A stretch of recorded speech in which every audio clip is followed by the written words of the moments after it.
देखना शुरू कर चुके हैं द डिबेट। बहनों भाइयों, उत्तर प्रदेश में राज्यसभा की 10 सीटों पर महामुकाबला चल रहा है और अब से थोड़ी देर बाद कौन जीत रहा है इसका ऐलान होने वाला है। 10 सीटें, 11 प्रत्याशी, 396 एमएलएज, जिनमें 395 के वोट पड़े हैं और फैसला थोड़ी देर में आने वाला है। क्रॉस वोटों की बहार है उत्तर प्रदेश में इस बार और चुनाव बड़ा दिलचस्प हो गया है। आज की चर्चा इसी विषय पर। बहन भाइयों, उत्तर प्रदेश के नेताओं की अंतरात्मा कब जाग जाए इसका कोई ठिकाना नहीं। उत्तर प्रदेश में विधायकों की और हमारे यहाँ के नेताओं का की जो अंतरात्मा है, इसका परमात्मा से कब मिलन हो जाए कोई ठिकाना ही नहीं है। और ऐसा पहली बार नहीं हुआ कि अंतरात्मा जगी और राजनीतिक परमात्मा मिले। दरअसल हमारे विधायक इतने धर्मात्मा हैं कि वो हमेशा एक अच्छी आत्मा की तलाश में रहते हैं। अच्छी, सुखद, समृद्ध और स्वस्थ आत्मा हमेशा उन्हें चाहिए होती है। इस बार भी जब राज्यसभा के वोट पड़ने थे, और आत्मा कब जगती है? जब वोटिंग पड़नी होती है, निर्विरोध होता है तो सबकी आत्मा सो जाती है और चुनाव आते ही आत्माएं जागृत होती हैं, जाप करने लगती हैं, आह्वान करने लगती हैं, चिल्लाने लगती हैं, दौड़ने लगती हैं, लिपटने लगती हैं और बाउंड्री कूदकर भागने भी लगती हैं। इस बार बहनों भाइयों कमाल हो गया। हालांकि उत्तर प्रदेश में इसके पहले का भी इतिहास है कि कई बार अंतरात्माएं जगी और हमारे धर्मात्मा विधायक परमात्माओं से मिलन के लिए आगे गए, लेकिन इस बार तो कमाल हो गया। कमाल इस दृष्टिकोण में हुआ कि समाजवादी पार्टी के 1, 2, 3, 4 नहीं 7 एमएलएज ने अंतरात्मा की आवाज पर भारतीय जनता पार्टी का साथ दिया। समाजवादी पार्टी में यह बहुत बड़ी स्प्लिट है कि उनके इतनी बड़ी संख्या में विधायकों की आत्मा जगी और वो दूसरे दल में यानी बीजेपी में चले गए। आखिर ऐसा क्या हुआ कि ये 7 विधायक अपनी पार्टी का साथ छोड़कर चले गए? और ये कोई मामूली एमएलए नहीं है बहनों भाइयों, ये सब के सब बड़े हाई प्रोफाइल, ताकतवर, रसूखदार, राजनीतिक रूप से मजबूत एमएलएज हैं जो समाजवादी पार्टी का साथ छोड़कर उधर गए हैं बीजेपी की तरफ। अब यानी बीजेपी के 8वां प्रत्याशी संजय सेठ की जीत सुनिश्चित है, सिर्फ औपचारिक ऐलान शेष है। यानी समाजवादी पार्टी के तीसरे प्रत्याशी आलोक रंजन की हार दीवार पर लिखी हुई है। बहनों भाइयों, इसके डिबेट के पहले भी मैंने आपसे इस बात को कहा था कि समाजवादी पार्टी के पास दूसरे प्रत्याशी को 37 वोट देने के बाद 34 एमएलए बढ़ते हैं। लेकिन इस बार सत्ता पक्ष और प्रतिपक्ष दोनों ने रणनीति बनाई कि 37 से नहीं निकालेंगे, 40-40 वोट देंगे। लिहाजा प्रथम वरीयता के 41 मत दिए गए रामजी लाल सुमन को और 40 वोट जया बच्चन को अलाट हुए। बचे 21 वोट वो लगाए गए आलोक रंजन के साथ। इसी तरह संजय सेठ के पास भी 40, 39, 38 इस तरह एमएलएज अलाट किए बीजेपी ने और संजय सेठ के पास प्रथम वरीयता के थे 21 मत। और यहीं शुरू हुआ खेल। 7 एमएलए समाजवादी पार्टी के, उनका वोट गया प्रथम वरीयता का संजय सेठ को।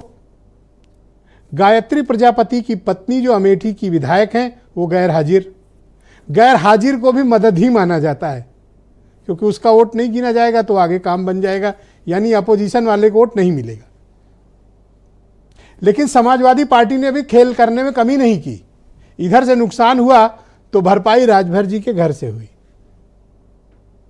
ऐसी चर्चा है, एक का तो कंफर्म है, दूसरे पर डाउट है, पर ऐसी चर्चा है कि 1 या 2 एमएलएज ने, एक का कंफर्म है, लेकिन ऐसी चर्चा है कि एसबीएसपी के 2 एमएलएज ने क्रॉस वोट करके समाजवादी पार्टी के तीसरे प्रत्याशी को वोट दिया है।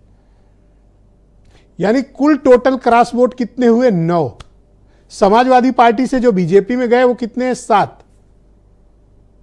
और दूसरे दलों से सपा में कितने गए?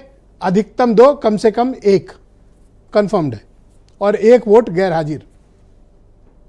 तो ऐसा क्या हुआ कि मनोज पांडे, राकेश प्रताप सिंह, अभय सिंह, विनोद चतुर्वेदी, पूजा पाल, इनके जैसे हाई प्रोफाइल एमएलएज अपनी पार्टी के साथ छोड़कर गए। हालांकि उनका कहना है कि अंतरात्मा की आवाज पे गए हैं, पर बच्चा जानता है कि अंतरात्मा का मतलब क्या होता है। लेकिन इनको जाकर वहां मिला क्या एंटी डिफेक्शन लॉ इन पर लागू होगा? क्या इनकी सदस्यता जाएगी? या भारतीय जनता पार्टी अब इनकी सदस्यता की रखवाली करेगी। पर यह तय है कि इस पूरे ऑपरेशंस में भारतीय जनता पार्टी अपना 8वां प्रत्याशी जिताने में कामयाब रही बहनों भाइयों, और राजनीति में इसी को कहते हैं achievement by hook by crook. बहुत लोगों को याद नहीं होगा, पर बीजेपी ऐसा करती है कोई अकेली पार्टी नहीं है। उत्तर प्रदेश में जितनी भी ताकतवर सरकारें रही हैं, सबने मौका मिलने पर यही किया है। अच्छे अच्छों को खदेड़ा है, अच्छी अच्छी पार्टियों को तोड़ा है, अपनी मनमर्जी मेंबर ऑफ पार्लियामेंट, राज्यसभा और एमएलसी चुनवाए हैं।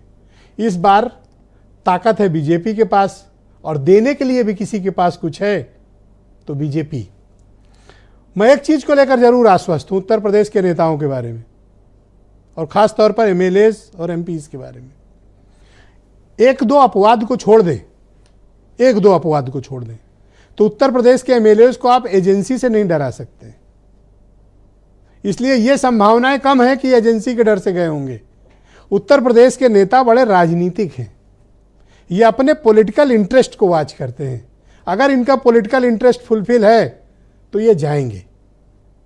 ये किसी एजेंसी वाले डरने वाले नहीं है। लेकिन इसमें एक मैं राइडर लगा रहा हूं, कुछ एक अपवाद को छोड़कर, जिनका बहुत आपराधिक इतिहास हो, जिनके पीछे पुलिस एसटीएफ लगी हो, वो अलग विषय है। लेकिन जो राजनीतिक लोग हैं उनको एजेंसियों के जरिए आप यूपी में दबा नहीं सकते हैं। ये एक पॉलिटिकल स्टेट है, राजनीतिक रूप से जागृत लोगों का राज्य है। दबाना यहां थोड़ा कम हो पाता है दूसरे राज्यों के मुकाबले। बिजनेस स्टेट नहीं है ये। तो ये जो गए हैं ये पाएंगे क्या? बहनों भाइयों, इनके पास पाने की अपार संभावनाएं हैं। सामने संसद का चुनाव है, Y+ कैटेगरी की सिक्योरिटी है, 4 साल की सरकार का भी कार्यकाल है, और भविष्य उनको बीजेपी में दिख रहा है, इसलिए गए हैं। सिंपल सी बात है। बाकी तो बातें तरह तरह की उड़ती रहती हैं, उनकी सच्चाई का तो कोई एविडेंस है नहीं, लेकिन बातें किस्म किस्म की होती हैं। तो इस चुनाव ने किसको क्या सबक दिया, इस पर चिंतन होना चाहिए। और राजनीतिक रूप से ये जो झटका लगा है समाजवादी पार्टी को, ये चुनाव में उसको कितना प्रभावित करने वाला है, इस विषय पर आज हम खुली चर्चा करेंगे। आप कुछ बयान सुन लें, फिर आज की डिबेट को हम आगे बढ़ाएंगे। राज्यसभा के चुनाव में भारतीय जनता पार्टी ने सब कुछ किया है वोट लेने के लिए, और जो लोग गए हैं उनमें साहस नहीं रहा होगा सरकार के खिलाफ खड़ा होने में। अब ये उनकी हताशा है, और समाजवादी पार्टी और विपक्ष का ये चरित्र रहा है कि वो चुनाव में जब उन्हें लिखता है कि पराजय हो रही है, तो वो संवैधानिक संस्थाओं के बारे में, इलेक्शन कमीशन के बारे में, पुलिस प्रशासन के बारे में अनावश्यक रूप से टिप्पणी करते हैं। लोकतंत्र में सबको अपना अधिकार है। तो बहनों भाइयों, आज की परिचर्चा को आगे बढ़ाएंगे। कांग्रेस की विधानमंडल दल की नेता आराधना